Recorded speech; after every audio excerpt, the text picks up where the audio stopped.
Hello, ladies and gentlemen. Today we're going to learn about ratios, proportions, and similar polygons. We'll start with ratios. A ratio is a comparison of two quantities using division. The ratio of the quantities A and B can be expressed as A to B, or A to B, or A divided by B, where B, of course, is not equal to 0. Ratios are usually expressed in simplest form, all right? A proportion is an equation stating that two ratios are equal. And one of the important properties of proportions is called the cross product property. And it says, in a proportion, the product of the means is equal to the product of the extremes. Now, those words are really kind of confusing because this cross product A times D could be the means or the extremes, because if A over B is equal to C over D, then C over D would also be equal to A over B. All right, but in either way, the cross products are going to be equal, provided, of course, the B and the D are not equal to 0. And that helps you get rid of fractions when you start with one fraction equal to another. All right, equivalent proportions would be, of course, B over A equals D over C, A over C is equal to B over D, and C over A is equal to D over B. Those are all equivalent to A over B equals C over D. Let's look at some examples. Example number 1 says, in Logan's High School, there are 190 teachers and 2,650 students. What is the approximate student-teacher ratio at his school? Well, students was mentioned first, so I would say, okay, there's 2,650 students, and we're going to divide that, because we're looking for a ratio, and that's a division problem, by the number of teachers, and there are 190 teachers. All right, and let's just take our calculator and take 2,650 and divide that by 190, and we're going to approximate that to the nearest whole number. All right, so we would say that that is approximately 14 students for every teacher, or 14 students per teacher, if you like. Okay, let's go solve some proportions. In example number 2, we're given the proportion 6 over 10 is equal to 15 over A. Well, you have options. You could reduce this ratio 6 over 10. All right, if I were doing this, especially without a calculator, I would do that. I would say, okay, I'm going to reduce that ratio by dividing them both by 2. 2 goes into 6 3 times. 2 goes into 10 5 times. And that gives you an equivalent ratio to the 2 that were already there. And by the way, that gives you 3 different proportions, or actually 6 when you turn them around. It gives you a lot of different proportions, but I would just use this second proportion here, 15 over A equals 3 over 5, and then ask, what does A get multiplied by? Well, A gets multiplied by 3, so that would mean 3 times A, or 3A, is equal to the other cross product, which would be 5 times 15. 5 times 15 is 50 plus 25, which is also known as 75. And then you would just need to divide each side by 3 and find that A is 25. Now, if you were to put the 25 back in and do this cross product, 6 times 25 is 150. That should be the same thing as 10 times 15, which is also 150. Or you could check it with 3/5. You could do 25 times 3 is 75. That should be the same thing that I get when I multiply 5 times 15, and it is. And by the way, you could check the first two. You could do 3 times 10 is 30, 6 times 5 is also 30, just to show that those cross products were equal. All right, let's go to example 2, part B. We're given the proportion x over 4 is equal to 9 over x. And the first thing I would ask is, what does this first x get multiplied by? Well, that gets multiplied by the second denominator, x, and x times x is x squared, and that will equal the other cross product, 4 times 9, but we all know that 4 times 9 is 36. Many of us would skip that first step. That's okay. All right, and then we would say, okay, what do I need to do to solve for x? I need to undo the squaring of x. That means I need to take the square root of each side. When I do, I get x on the left is equal to, actually, the left is plus or minus, all right? And I'm going to put that over on the right. So I would have plus or minus square root of 36 is 6. So x is equal to negative 6, and x is equal to positive 6, all right? And if you check the negative 6, if you put a negative 6 here and a negative 6 here, that cross product would be 36, and that would be the same thing as this cross product, positive 36 as well. Or if you put a 6 here and a 6 here, that cross product would be 36, and this cross product would also be 36. Or you could reduce the ratios and show that the ratios were the same. Either way. All right, let's go to C. In part C, I have x plus 3 over 4 is equal to 9 over 2. Well, I want to take this first numerator, x plus 3, since that's more than just a number or a variable, I'm going to put it in parentheses and multiply it times the second denominator. And that will be equal to the first denominator, 4, times the second numerator, 9. So I set the two cross products equal. Now, I've got options, all right? I could distribute, which I'm going to go ahead and do. All right, so 2x plus 6 is equal to 4 times 9 is 36. So then I could subtract 6 from each side. That would give me 2x on the left and 30 on the right. And then if I divide each side by 2, I will see that x is 15. Now, when I said I had options, I could have just left x plus 3 alone for a second, times the 2, equals 36. I could have divided by 2 and got x plus 3 is equal to 36 divided by 2 is 18, and then subtract 3, and that would give me x on the left and still get 15 on the right. It doesn't matter. It's going to come out the same value either way you want to look at it. Okay, now I would double check it to make sure it satisfies the proportion. If I put in a 15, 15 plus 3 is 18. So this first ratio would be 18 over 2. Okay, 18 over 2, but if I reduce, because each of those are even, by dividing them both by 2, I believe I would reduce down to 9 over 2. Or if you want, you can do this cross product, 18 times 2, which is 36, should equal that cross product, 4 times 9, which is also 36. All right, let's go to example 2, part D. The first variable I see here is x plus 5, and I want to know what does that get multiplied by? Well, that's the first numerator. It would get multiplied times the second denominator. So x plus 5, since that's more than just a simple number or simple variable, in other words, a monomial, and put it in parentheses, and I'm going to multiply that times x. So that's the first cross product, and that's going to be equal to the other cross product, 4 times 9. Most of us would not have written this equation. We would have just went ahead and did x times x, which is x squared. X times 5 is 5x, is equal to 36. And that's okay if you do that with me. I'm all right with that one way or the other. Okay, and now that's a quadratic equation because of that power of 2. We're going to get that quadratic equation in standard form by subtracting 36. So x squared plus 5x minus 36 would equal to 0. Well, if I've got a quadratic equation, the first thing I want to know is, can I factor it? So I'm going to try that first. If not, then I'll use the quadratic formula. All right, so let's try to factor. X times x is how we get x squared, so we would start with x as the first term in each binomial here.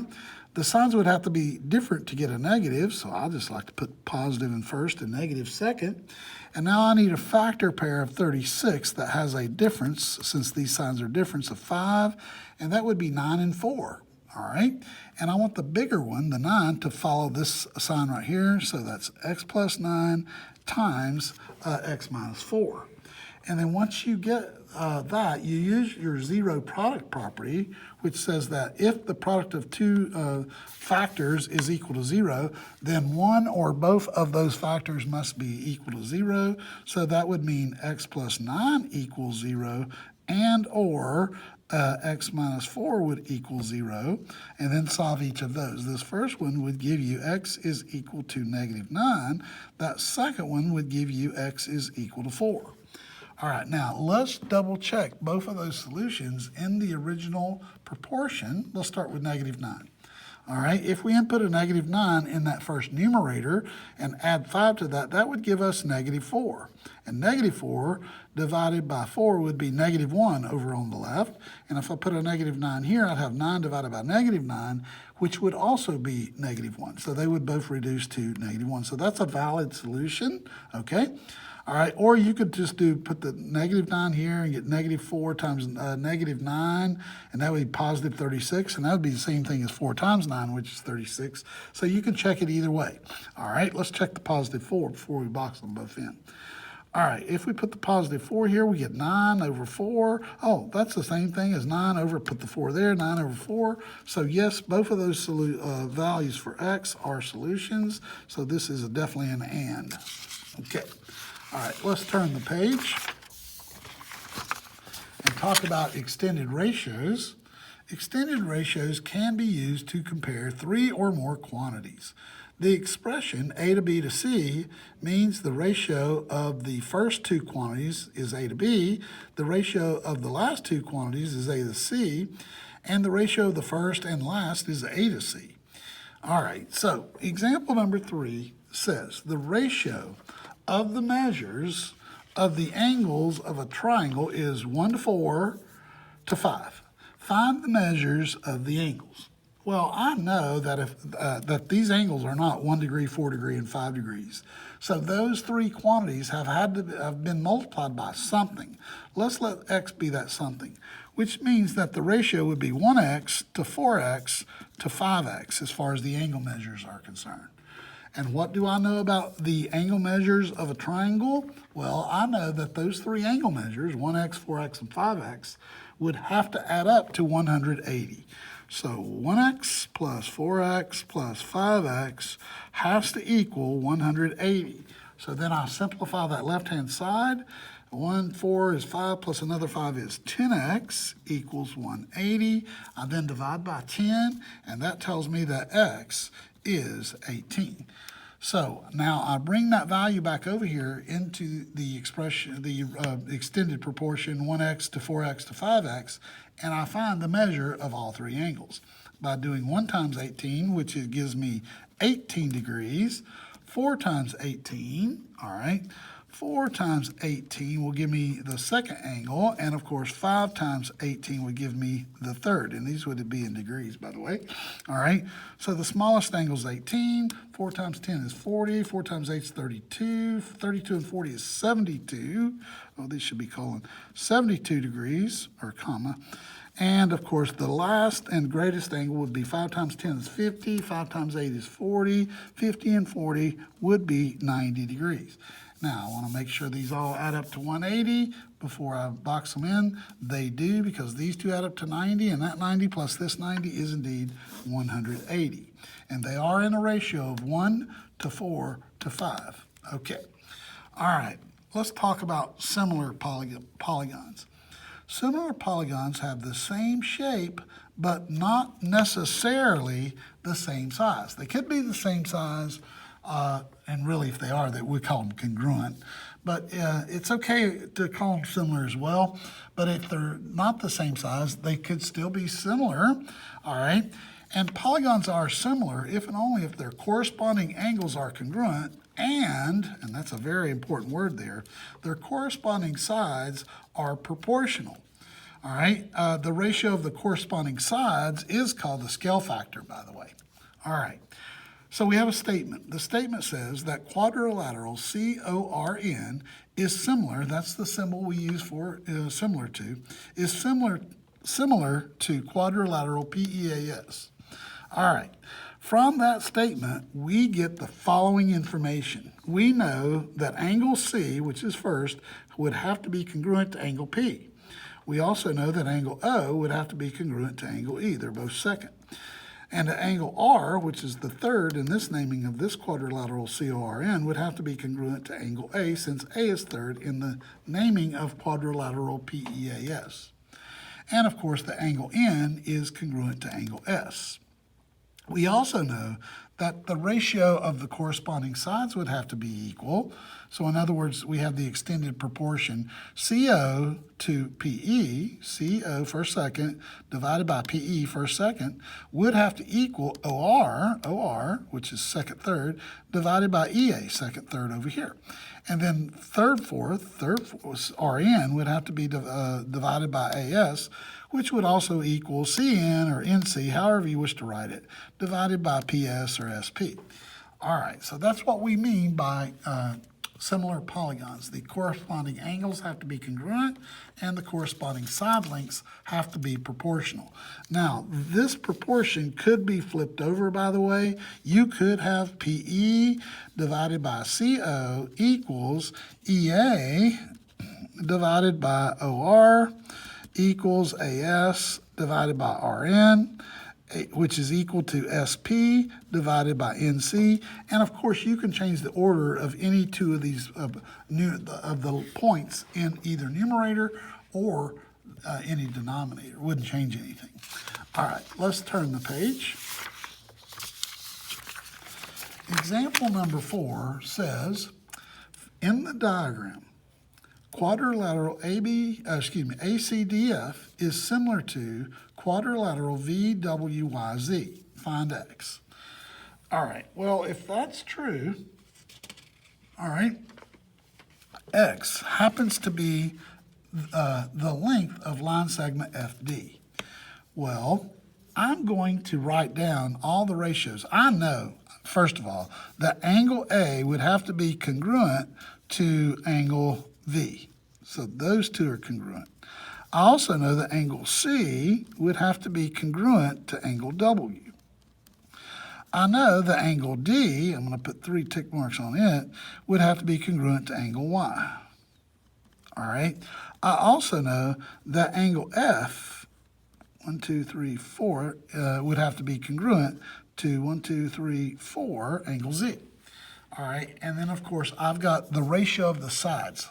I don't necessarily have any sides congruent, but I get the ratios. I get the ratio of segment AC, first second, divided by VW.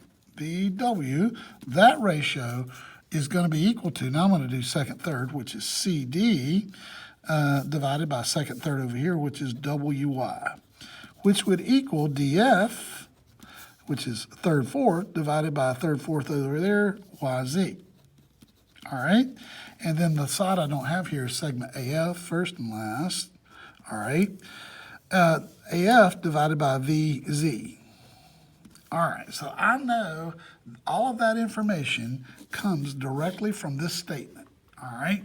Now, I'm looking for X, which represents FD. So I have to use that ratio because this is the one that has FD in it. All right, now I'm going to look at the other 3 ratios and decide which one I want to use or can use. Let's talk about AC. Do we know AC? No. So I probably don't want to use that one. Let's talk about CD next. Do we know CD? Yes. Well, we'll use that if we got some information about WY. Do we have some information about WY? Yes, we do. It's 6. So I'm going to use these 2 ratios right here to make my proportion. So CD, which we know is 9, all right, 9 divided by WY, which is 6, equals DF, or X, divided by YZ. Well, YZ is 10. All right? So there's a proportion I can use to find X. All right? So what would X get multiplied by? Well, that would be 6. So 6X would be equal to the other cross product, 9 times 10, or 90. All right? And then I just need to divide by 6 on each side. On the left, I get X. On the right, well, those are both divisible by 2. That's 45 thirds. 45 thirds is 15.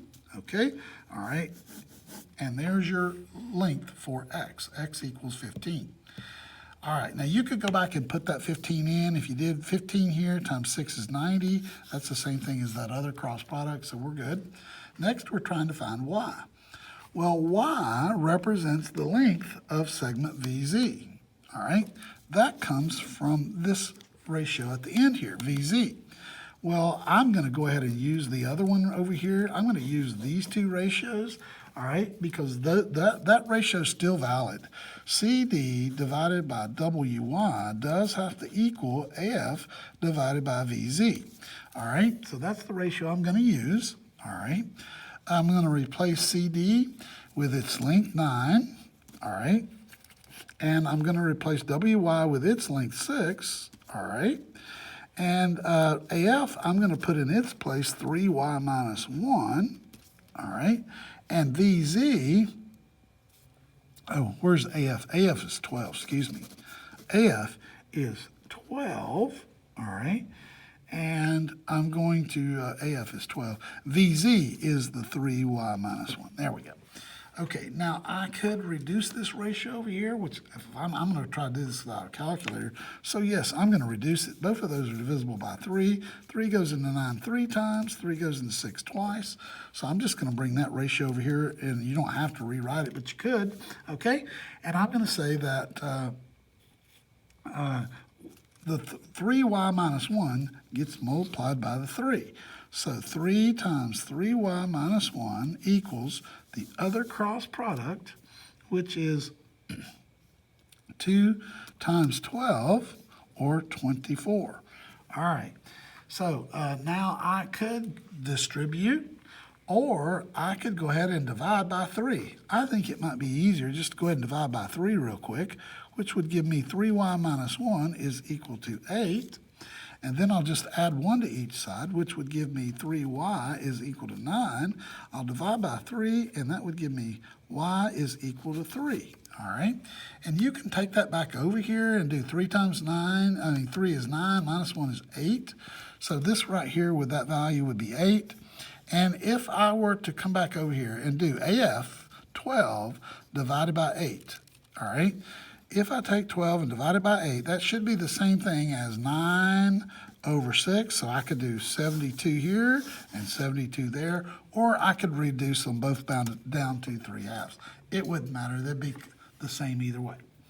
All right, another theorem that you need to learn is the perimeter of similar polygons.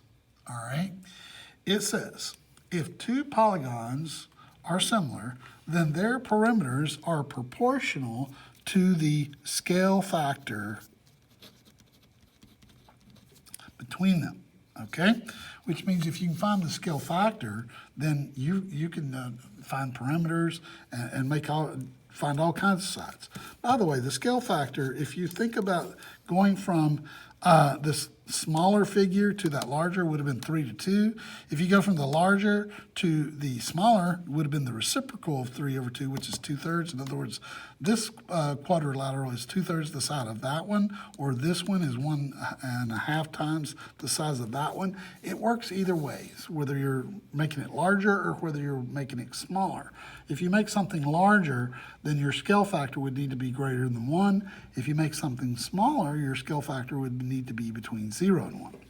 Okay, so example number 5 says, if ABCD is, pentagon ABCDE is similar to pentagon RSTUV, find the scale factor of ABCD to RSTUV. Well, if you're trying to find that scale factor, all right, what you will do is this. You will do AB divided by A and B is first, RS is first and second, excuse me, equals, well, you could have done BC, which is second, third. Over here, second and third is ST. All right, you could have done third and fourth, which would have been CD, and that would be divided by third and fourth over here, TU. Or you could have done fourth and fifth, which would have been DE, segment DE, divided by segment UV. Or you could do the closing segment AE or EA, whichever way you want to write it, wouldn't matter. First and last divided by RV. One of those you should be able to use to find the scale factor with? Well, let's talk about AB for a second. Do we know anything about AB? Well, we know it's congruent to CD. Do we know its length? No. So we'll try maybe avoid that one. Let's go to BC. We know BC is 6. Do we know ST? No, it's not over there, is it? Okay. All right. Well, let's go to the third ratio. Excuse me. Third one is CD. We know CD is congruent to AB, but we don't know the length of anything other than that. So that's not going to help us. All right. What about DE? Where is DE? DE, oh, it's congruent to AE, and we know AE is 4, so that's also 4. All right, and what about UV? Well, UV is 7, so that's the one we can use right there to get your scale factor. That will give you your scale factor, which means that your scale factor is, how long is DE? DE is 4, and UV is 7. So if we're going from ABCD, our scale factor would be 4 over 7, or it could be 7 over 4, depending on whether we're going from a larger to a smaller. Well, if we're going from ABCD, which is a larger, to or smaller one, smaller one, to RSTUV, we want the one that's greater, because that's making it larger, which means you got to be greater than 1. So that means that our scale factor for this transformation here is 7/4. 7/4 is our scale factor. Scale factor. All right, because we're going from a smaller, if you go from ABCDE to RSTUV, you're going from a smaller pentagon to a larger. Okay, now it wants us to next find the perimeter of both of these, I guess is what it said. Find the perimeter of each. Okay, well, let's see if we can do that now.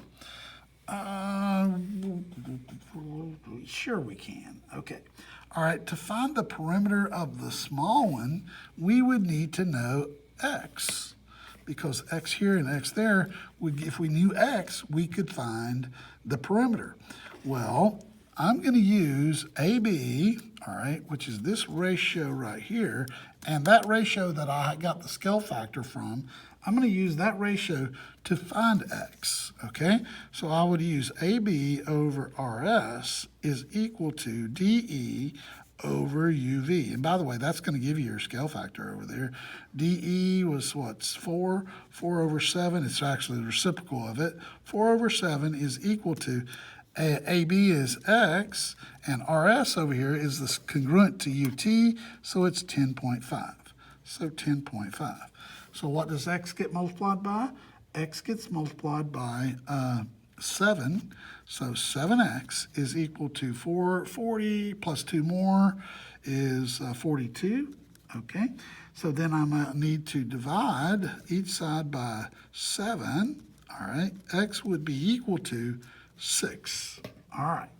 So that's a 6. And over here is also a 6. So 6 and 6, oh, there's 3 6s. 1, 2, 3 6s. That's 24 plus 4 is 28 plus 2 is 32. All right. Something's not quite right. Let's see what I did here. AB over RS, that's 10.5. 40 plus 42, 6, 42. Okay, P, the small perimeter is 18, and 18 and 8 is 26. Yeah, that's right. Oh, I just didn't add right. Okay, yes, these are 6, so 1, 2, 3, 18 plus 8 more, 8 and 8 is 26. So that small perimeter, perimeter of ABCD, I need the word of here, ABCDE is 318, 3 6 is 18 plus 8 more is 18, 26. Okay. All right. And now I could use the scale factor if I want, and I'm going to do that to find that other perimeter. I could just do 7 over 4 is equal to. Now, this is the small perimeter. Well, where would the small perimeter go? Small perimeter would be where the small number is over here down below, and this would be the perimeter up here of the larger pentagon RSTUV. Well, I would do this times this, 140 plus 42. 140 plus, let's do that math here. 7 times 26, 140, 7 times 26, 140 plus 42, 182, and then divide that by 4. Divide that by 4 would give me 45 and a half. So the perimeter of pentagon RSTUV would be equal to, what did we have there? That was 45 and a half. 45 and a half. Do we have any units here? I don't think so. So if they don't give me units, I'm not going to give them units. So there's the large perimeter. Here is the small perimeter. And we're done with that problem. Now, you could have used your proportion over here to find ST if you wanted to.